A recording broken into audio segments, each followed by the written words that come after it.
It took 7 weeks and 7,000 miles to check in with Acers across the country and see what they're up to after 15 years. Not surprisingly, an interesting story emerged, and this is my attempt to tell it.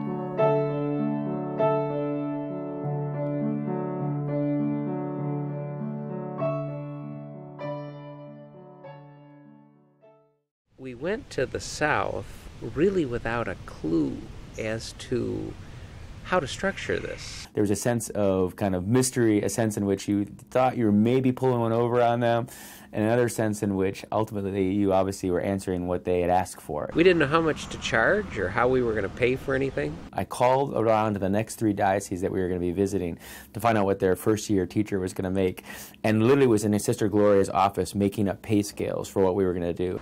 We didn't have any houses for them. Listening to the people, learning from them, and then making things up. We really were on a wing and a prayer. Because we just were selling something that we didn't have yet.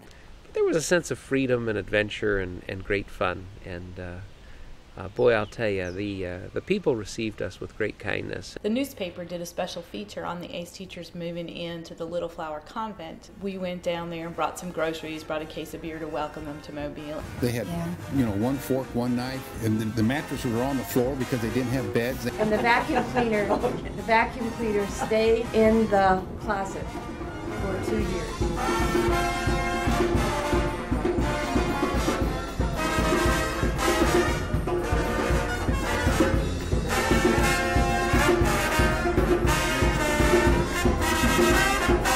I closed the door and I started teaching. I think I was going for about 5 minutes, and I looked back at that window and I thought, nobody's watching me?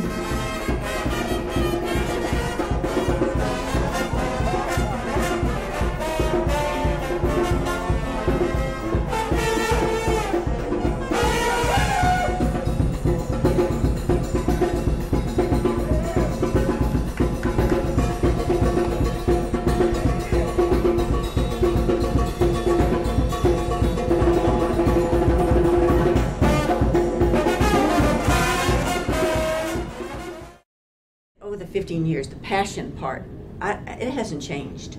And the energy part has not changed, not at all. They really are just as energetic, passionate, at times cantankerous. I was really surprised by how much we learned in ACE. I mean, I knew our education was good. I didn't realize that we were getting world-class teacher education.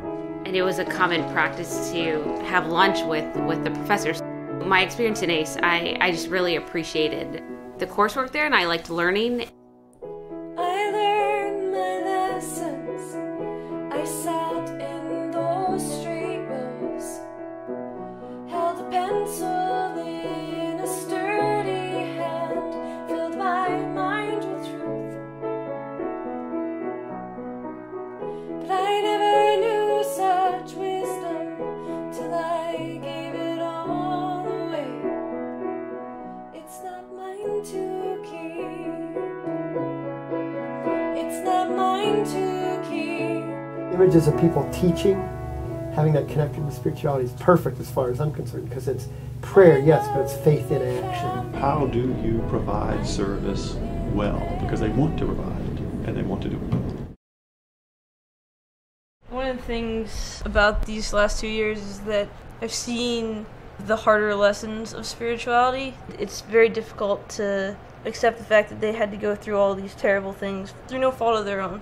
Coming to terms with the fact that these kids had to go through it in the first place. You see the beautiful result in a lot of ways. They're still kind, loving people, but it does challenge you and make you ask, why did this happen to them? You know others are struggling, and I think like December retreat, that's why it's hugely important that it comes at that time, because you are kind of isolated in pockets and you still talk to people, but coming back and seeing that everyone's struggling, but everyone's also having success. Any chance we had to reconnect and share stories. Like you said, the retreats, I hadn't even thought about those in a while, but going up to Lake Michigan.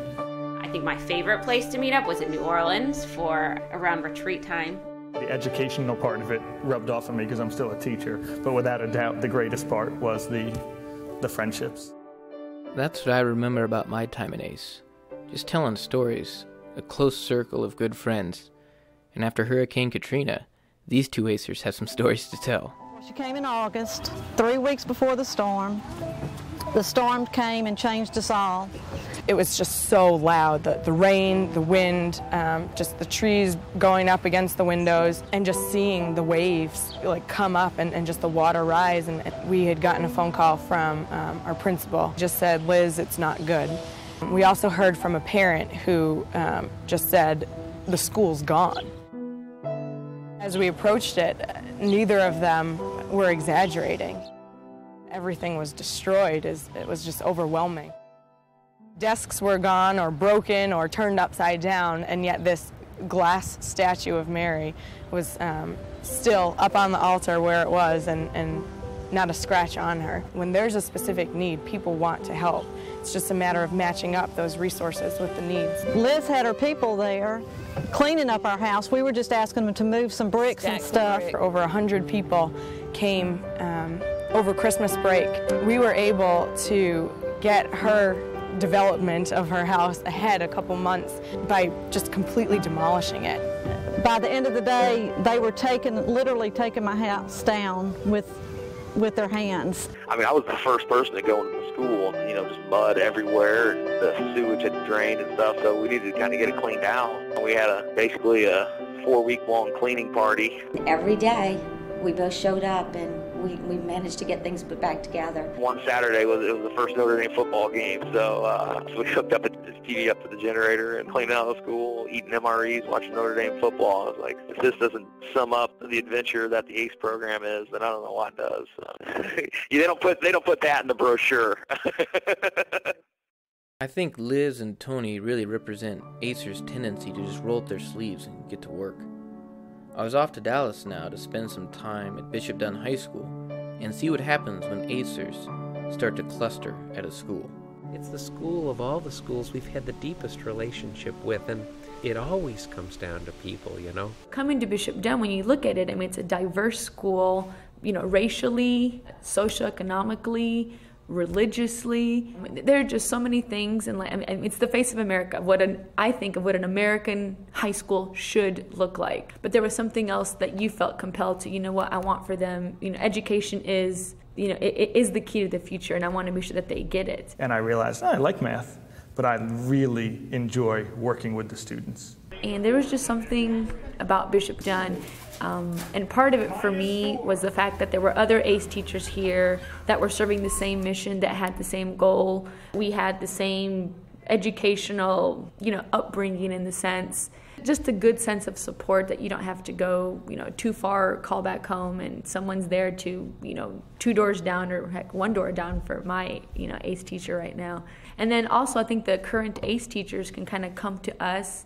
My sophomores took a test today on Dante's Inferno, and so now I'm grading all their lovely essays. So they have to make their own punishments and their own levels of how. I think one of the punishments is they have to wear scrunchies.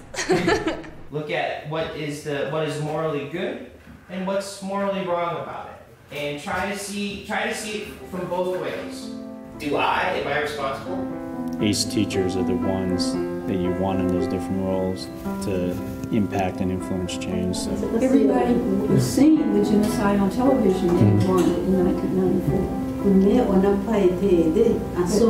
But no one helped us. I know now I want to go to Africa and help people and stuff like that. And to see where the school came from when we first started here, with their enrollment a little below 400 to now up in the mid 600s, and they'll be adding a 6th grade next year too. After a few days at Bishop Dunn, I could see why Acers were drawn to the school. Next, I was headed to Tucson to have dinner with one of ACE's greatest hosts, but first, I had to drive through West Texas, which looks a lot like this, for about 9 hours. I'm Rachel Moreno, and I'm one of the faculty supervisors for the Alliance for Catholic Education. I supervise in Tucson, 3 Los Angeles communities, and Phoenix. We have gatherings at my house. We have dinner, and I always invite my students to wherever I'm living and feed them, because I treat the students as I would want my own children treated. It's who I am culturally, and it's who I am professionally. You're part of that output, I think. And what you're doing with the children that you're teaching, that's what makes the Alliance for Catholic Education great. As teachers, we share those stories of sacrifice that others who have gone before us have led, so we can be inspired towards our future work. While I was in Tucson, I wanted to stop by a unique school in ACE, San Javier Mission on the Tohono O'odham Indian Reservation, where I found 2 Indiana brothers in the Arizona desert.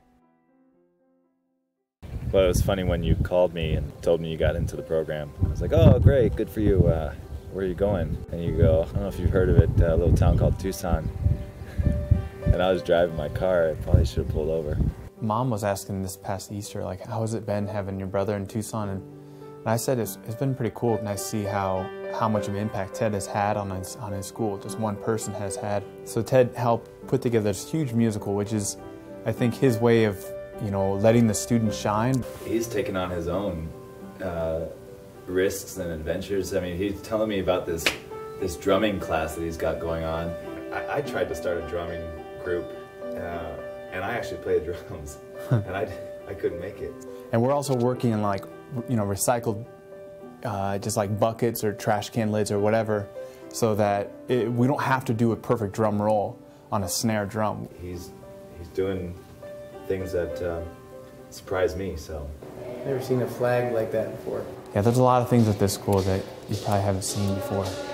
They must be doing basket dancing. But there was one time we came out of Mass and I'd say 150 people or so were all surrounded the entrance to the church.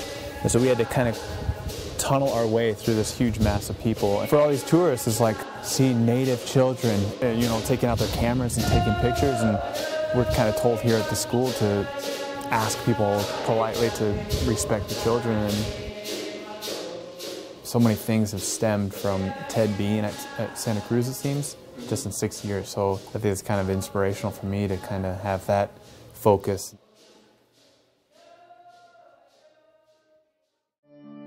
Next stop was the Bay Area to meet up with an ACE 2 grad who's lived out a famous quote by Gandhi in a pretty amazing way. Well, I left my ACE experience with this real passion for education and went to law school back in the Bay Area at Stanford after that and was trying to figure out how can I combine the passion for education with this new set of skills. With Education Pioneers, we're trying to provide the graduate students in the program with a transformational experience so that we can have really vibrant and powerful conversations and ultimately ideas about how to make change happen. Part of that experience is working on mission-critical projects for our partner organizations. Can we build a bridge between really talented graduate students on one hand, looking to make an impact in education, and organizations that are looking for the best talent in the world? That's where the idea came from my graduate school experience and from my time in the arena as a lawyer, seeing how much we needed talent. And certainly the foundation for all of that was my ACE experience, where I had that original passion that I was trying to figure out how to best use my gifts to help other students realize theirs.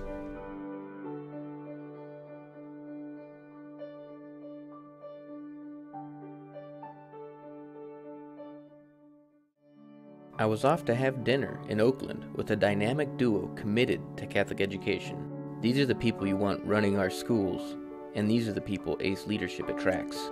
My name is Rodney Pierre-Antoine, and I am the principal at St. Felicitas Catholic School in San Leandro. I'm Jocelyn Pierre-Antoine. I'm the assistant principal at St. Edward's School in Newark. I knew that I was thinking about administration and leadership, but I wasn't sure about it, and so it was an opportunity to see what it's all about.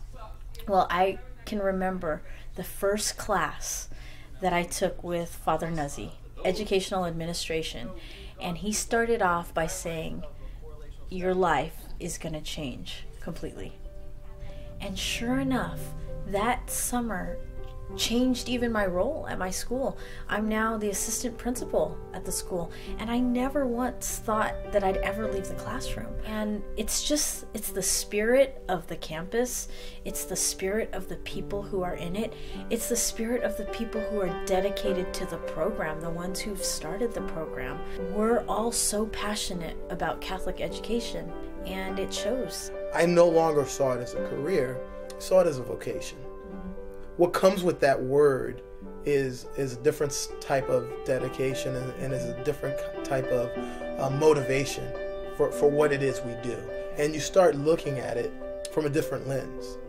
Your objective is not, it's no longer just the academic growth. It becomes the growth of the whole child. I could not be more pleased with the success of our ACE Leadership Program. Just this year, we've had 12 of our graduates appointed new principals of Catholic schools. We've placed over 100 grads in 35 dioceses across the country. And this year, one of our graduates for the first time was named a superintendent of a diocese. So these are exciting times for ACE leadership, and we look forward to continuing growth and hearing wonderful success stories of our graduates. We've got to be able to show and demonstrate the excellence of Catholic school systems. And in order to do that, we need people to go into the highest levels of education. Service learning has been a part of Catholic education forever. Corporal works of mercy. It's good for all kids because we think it's part of natural moral development and it's good for the nation. But it's also a sign of how the research we do in Catholic schools isn't just going to stay in Catholic schools. It's going to help all children in America, hopefully in the world. Where is this enthusiasm being generated? Because I haven't encountered this kind of enthusiasm for things Catholic, especially for Catholic schools, among young people in all my life.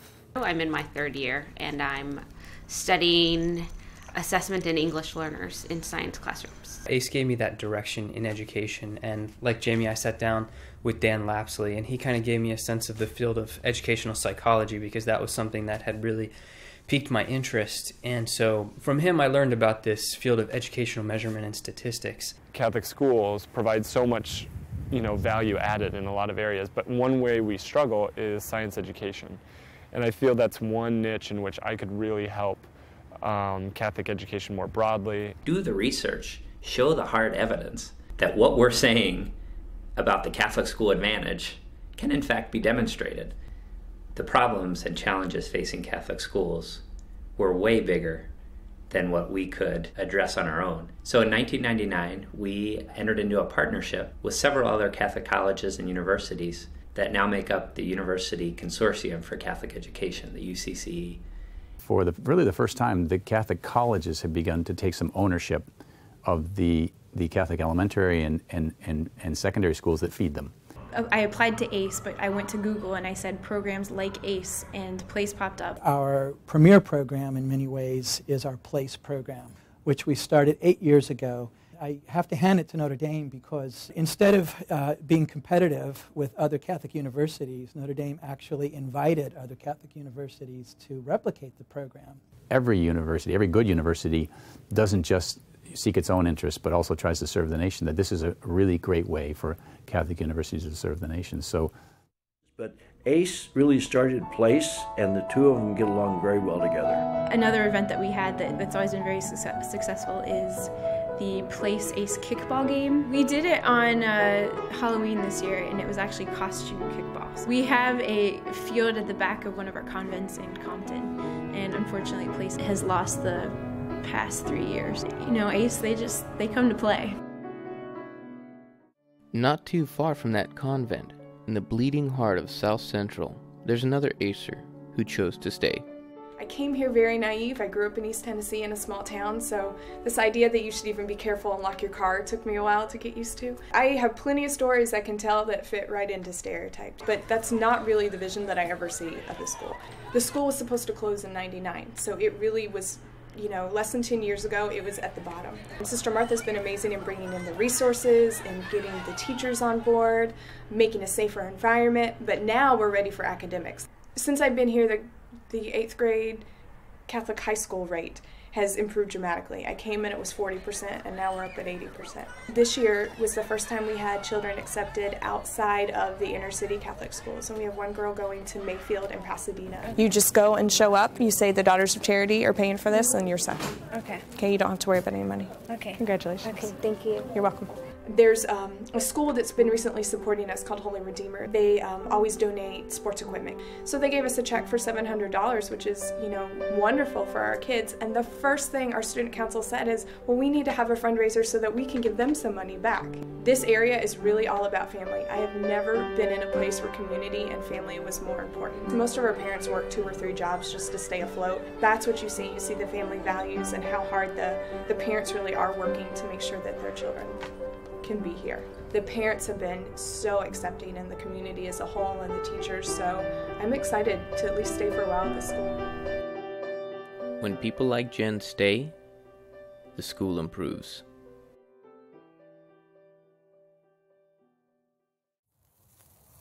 I was only a couple miles from where I taught, so I thought I'd check in on a batch of current ACE teachers and see what they're up to. How's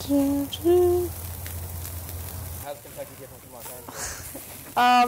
In every way possible, it's different. The first time I've ever had to deal with, you know, rush hour traffic, or traffic in general. It's something I haven't experienced in my life before, because I think that a lot of us have just been used to doing the same thing and living in the same place, going to a school where we know people. And then this is the first place we get out there and we don't know anyone really. And we go to our schools and we're hoping that somebody's going to welcome us in. And I called my mom to tell her I was assigned to South Central Los Angeles. And she said, "What? You're just not going." She said, "Have you ever listened to rap music?" I don't know, I watched Baywatch and The OC, and I thought I was going to come out here and become a surfer. I couldn't be disappointed because I never went to the beach because I didn't have any time, because I was teaching the entire time. I thought that the kids were going to be nervous about getting shot and things, but more what they're nervous about is fitting in and wanting people to like them and wanting their teacher to like them. You hear kids running around, you see them walking to school, they have lunch boxes in their hands, the parents are saying hello and good morning and goodbye and I love you, and it's very similar, and I don't even realize that I'm in South Central anymore. No matter where they live, they do the same things and they worry about the same things, and it really has no relevance as to what part of the country they're from. They're kids. After 2 years in ACE, you're aware of the impact it's had on your own life. But it's the nature of the program that you'll never fully know the impact you had on those you encountered. My dad's a pretty stoic Irish guy, and he came down to Charleston to help me pack up to move back to South Bend. He went to my 8th grade graduation, and at the end of the graduation, a couple of the kids got up and said stuff. And at the end of the graduation, we were walking outside, and my dad was in tears, and he said, "I finally understand it. I know why you did this, and I support you." It's an affirmation for a parent to see a child succeed and do something that they love. Whatever you do it right, because when they get here, they can handle anything, like you said, because we throw it all at them. I mean, we love them, and we don't mind having them at all, and we hope the program doesn't end before we're in the nursing home. But you have a lot of visitors, it sounds like. Well, you know, and that's okay. Jean had major heart surgery during an ACE adventure, and you know, they were, you say, what do we get from them? And they were right there. They were so helpful. But that's the ACE tree. They had to dig the hole. So I've made it a meditation garden. Okay. All of these daylilies have special names, and Tina's is the bottom branch, and the reindeer keep eating it. And then there's that letter that every ACER hopes to receive. I know you probably thought that whenever you finished your last day, you would never see or have any contact with me whatsoever again. I always think of what you had to offer me and how I wasted most of the valuable time that you spent with me. You don't know what you have until it's gone is true. Every time I step into the classroom, I wish you were back, mostly because you were just so darn good at what you did. One of the smartest guys I know, one of the nicest guys I know. Great coach, great leader, great person. It wouldn't have the same effect on the students, I think, without the ACE teachers. part of the beauty of the ACE program is they put you in a situation and they trust you, you know, that good things will happen from it. And there are things that you teach kids beyond what happens, I guess, in that class. You know, I mean, as a Catholic school, it's all about coming to know, love, and serve God, and we do that through our interactions with one another. So much more than being good at what you do. I think one talent, you know, that we all have, that we obviously are called to use, is the freedom and ability to love one another. And if they learn something through my interactions, I mean, that would make my day. This I want and this I seek, to know you, to see your face before my eyes, and this I want and this I seek, to love you, to love the face before my eyes, and this I want and this I seek, to serve you, to wash the feet of the least of my brothers and my sisters. They are you, they are you, they are you.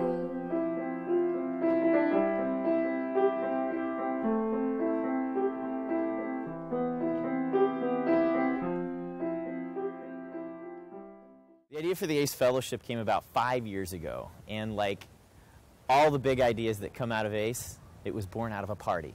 We found that through these regional groups that we formed, these fellowship networks that they're now called, we found ways to channel their energies. We encourage all of them to adopt a school, to particularly focus their energy and their talent and excitement and hope on that one school. We found that ACErs are connected to schools, they're connected to people who can make difference in Catholic schools, and they are an energy source for Catholic schools. It's not a 2-year commitment and then you're done with it. There's such a desire to keep it going, but there's just not a platform a lot of times to express that or to be able to just share your gifts like you were talking about, and I think like the fellowship provides that.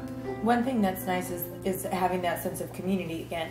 You know, I mean, you go for 2 years with living with people. Where is that community that's outside of school, outside of the people that you work with? And we were talking to some people from the South Bend Fellowship. They had mentioned how they had the very successful wine auction. We thought we could do something to benefit a place or a school. We've been kind of sitting at this table for like the last 6 months now. The idea of the event is to have one night where we invite both the Acers and Placers to an event to give them some social outlet, and then also raise money for this high school where Place is already at, and just kind of get down. Wayne Newton should be there. And it's been really cool to see in the last, I guess, what, 3 years now that we've been doing this, how it's painful starting off, but now that we're getting it going, how that's starting to roll, and that we're able to effectively share our gifts and share our ideas and share our commitment. Beyond our imagination, this year 20 communities have now formed throughout the country. There really is a sense of a growing momentum and a growing movement here. The graduates just want to stay connected, and the ACE Fellowship is trying to respond to those needs. Over the last 15 years, we've become pretty good at teacher formation. We also know how to form Catholic school leaders. The next logical progression was total school reform in urban Catholic schools. So we decided to form the Magnificat Project. We want to restore these schools to the centers of excellence they were for generations. It's very busy. This is the busiest corner in the city. Well, I would say that the purpose of the Magnificat initiative is to strengthen the academic achievement, leadership, Catholic identity, and the financial stability and vitality of Holy Redeemer. So this is our kindergarten class. Playground's used for everything from recess to field day to parking. Karen DeSantis' role as the board chair is going to be pivotal in helping to move us forward. We want to try to meet some of the sites and facilities needs that these schools may have. We want to promote and encourage responsible and sound fiscal management. We want to support and encourage their efforts to attract and retain the best possible faculty and school leadership, because that's essential. I think the staff and the people are the best assets of the school right now. Good job. Kind of created this position where I go into the classrooms every day and I read with students in small groups, and then the teacher can read with students in small groups too. So we're reading with every single child every day. I think we offer a comprehensive program academically, spiritually, and socially, and we prepare the kids for the future. So. Okay. I think the encouraging thing is to see the school community kind of rallying at this point and being excited about the possibilities of next year. You know, what excites me about these schools is that they're fundamentally focused on continuous school improvement. We're able to mobilize Notre Dame's resources to enhance every aspect of the school, from Catholic identity to curriculum and instruction to finance and governance. We're really creating a new and unique model for urban Catholic schooling.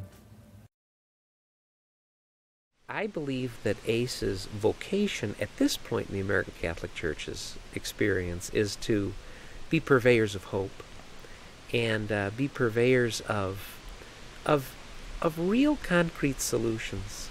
It's really a new beginning because we now have people who have the experience. These are people who have been and continue to work in Catholic schools, inner-city schools, are getting PhDs, want to change the way we think about teaching, that they want to change the system, they want to change policy. We're just going to do, honestly, what we have been called to do for the last decade and a half, but better and more zealously. We're going to continue to be America's premier provider of resource and talent to America's Catholic schools.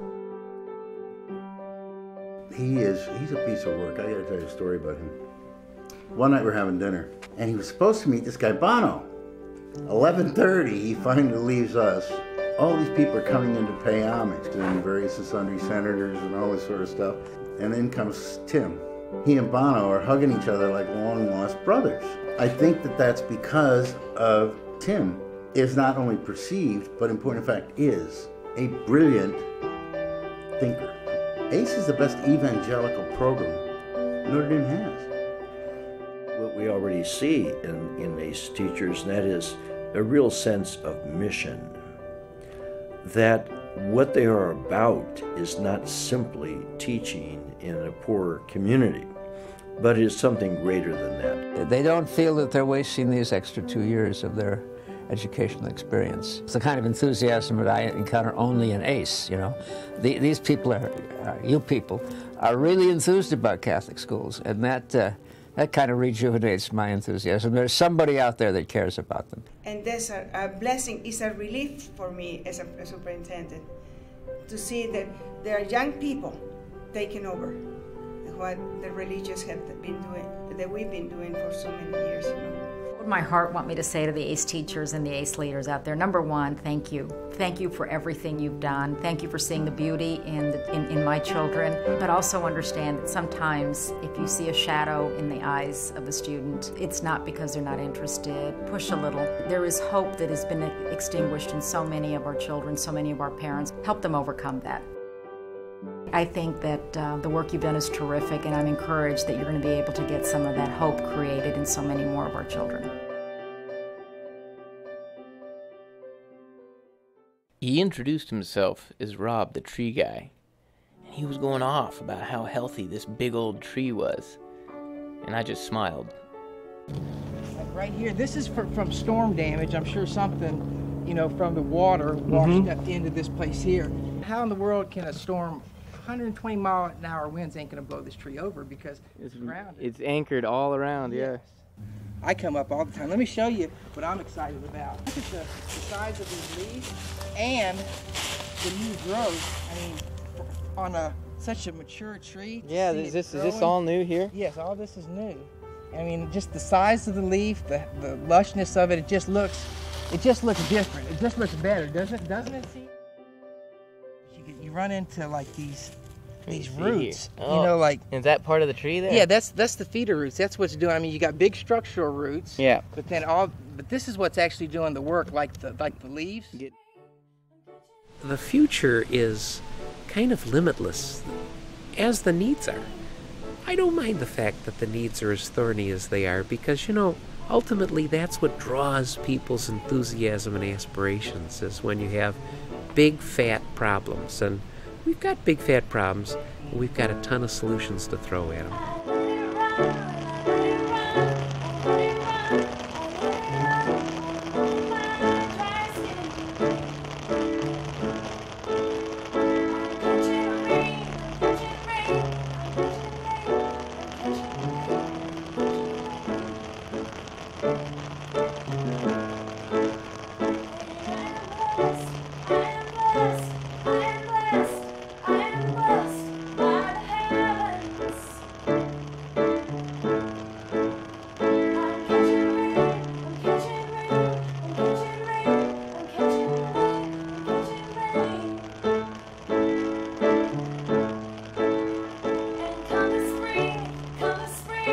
I'll be